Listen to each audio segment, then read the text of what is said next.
kemi një rritje të persona të cilat konsumojnë këto ushqime. Kur konsumojnë këto ushqime, atëherë kemi probleme tjera. Te këto ushqime duhet anashkaluar, duhet parandaluar, sepse kemi ide që kemi parandalimin edhe menaxhimin. Ne duhet që të parandalojmë që këta persona të konsumojnë pothuajse çdo ditë këto ushqime, edhe pse nuk jam kundër trashëgimisë kulturore që kemi si një popull, por njëkohësisht duhet të kemi më shumë kujdes tek konsumi këtyre ushqimeve. Të paktën një çdo ditë. Okej, buka e bardhë. Po. A është problemi kryesor të ushqimit? Jo, nuk besoj që është buka e bardhë, ndoshta është mielli i bardhë.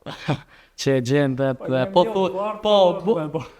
bukën e kemi si një farë lloj pjesë truesës. Mëngjesi, drekën, darkën e kemi bukën në çdo pjesë të racioneve tona.